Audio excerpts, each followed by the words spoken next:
Hello everyone, Joseph Dunphy here, and this is your weekly Grass10 grazing management update on the dairy edge. PastureBase Ireland figures are: the average farm cover is 840 kilos of dry matter per hectare, and growth rates were 32 kilos of dry matter per hectare for the last 7 days. The cover per livestock unit is 264 kilos of dry matter per livestock unit, so there's a good supply of grass on farms at the minute.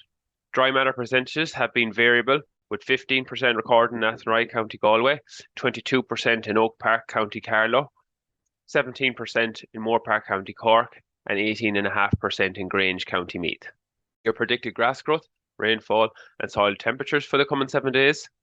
Finally, I get to be the bearer of positive news on the podcast, with grass growth expected to improve significantly into the mid to high 40s for the coming week, and soil temperatures should reach 10 to 11 degrees Celsius by early next week. Rainfall amounts, you won't be sorry to hear, are predicted to be back into the single figures, with only a couple of millimetres expected for the south and the east, and 8 to 9 millimetres for the west and the north over the coming 7 days. Your Grass10 grazing tips for this week. Conditions have been very difficult, particularly for those on heavier land or in the northern half of the country, with rainfall and cold conditions leaving land waterlogged. However, this situation should be an improving one. If you have been grazing by day, aim to get back out for a second grazing in the afternoon as the weather starts to improve. Farms who are settled at grass should consider 24 to 36-hour allowances now to drive intakes in cows who, like farmers, have had a tough spring. If you have been housed, walk your farm and try to get out for the 3 to 4 hours of median covers of 1,100 to 1,400 kilos of dry matter per hectare.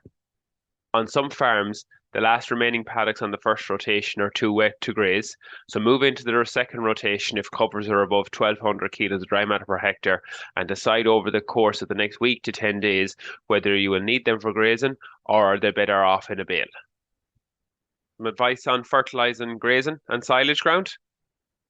Apply chemical N fertiliser at a rate of 35 to 40 kilos of nitrogen per hectare in the form of 18,612 plus sulphur if you have a P allowance or if slurry has not been applied, or protected urea plus sulphur if there was some slurry applied, when conditions allow on your grazing ground this week. Some land will be still too wet to spread, but aim to get your drier ground back on track. April, May and June are the months that there is the highest response to chemical N. There is still roughly 40 days until the 25th of May, so plenty of time to have 70 units of N per acre taken up by the grass plan for first cut silage. Avoid applying slurry on paddocks that have not been grazed or will not be grazed. Apply P and K in the form of 0,730, 2 bags per acre. I suppose check with your advisor for your P allowance, and apply N in the form of protected urea plus sulphur, a 38 plus 7 type product. Last Thursday, the Minister for Agriculture, Food and the Marine, Charlie McConnell-Oak, presented the 2023 Sustainable Grassland Farmer of the Year Awards in Ballyhaise Agricultural College in County Cavan. The awards are supported by the Department of Agriculture, Food and the Marine with an overall prize fund of 33,000. Patrick O'Neill from County Longford scooped the top prize as overall winner while also winning the dairy category. We also had a new student section as part of the 2023 awards, with Mark Phillips from County Monaghan and Ronan Carroll from County Tipperary recognised as joint winners in the student category. Our farmer category winners are as follows. As I said already, Patrick O'Neill from County Longford was the dairy category winner. Billy Gilmore from County Galway was a dry stock category winner. Evan Hunt, a Sligo man like myself, was the young farmer category winner. Kevin O'Hanlon from County Carlow was the organic farming category winner. Killian Brennan from County Cavan was the nutrient management category joint winner alongside Michael Carroll from County Limerick. Over the coming weeks, some of these farmers will be featured on our weekly newsletter and podcast. And congratulations to all our winners, and keep an eye out for their farm walks over this summer.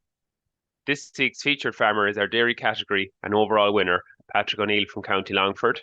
Patrick has an average farm cover of 611 kilos of dry matter per hectare, a cover per livestock unit of 172 kilos of dry matter per hectare, and grass growth rates were 38 kilos on his farm for the last 7 days. Patrick is 100% calved. The situation is improving on Patrick's farm, but it had been a very difficult grazing week. He was trying to get grass in the diet by day for 3 hours, but he was housed full time at night for 10 days. 70% of the platform is up to date on nitrogen, but some of the wetter paddocks on the farm have gotten a win so far this spring.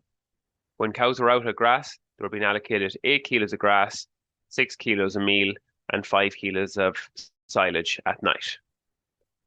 Patrick has 1,450 kilos of dry matter per hectare back on the first paddocks on the second rotation, but he was holding for weather later on this week as he didn't want to waste grass, as these paddocks were very, very tender. Commenting after the award win, Patrick said it was a huge shock to be chosen as the overall winner, and it was a great lift for me and my family in what has been a very difficult spring. It's a great achievement for farmers in the northern part of the country, and hopefully will encourage more farmers from our area to enter the Sustainable Grassland Farmer of the Year competition in future. If you would like to hear more from the Grass10 team, subscribe to the weekly Grass10 newsletter, which is available on the Grass10 page on the Teagasc public website, and the link to the newsletter is also available in the description of this podcast. This has been your Grass10 update, and I'll talk to you all next week.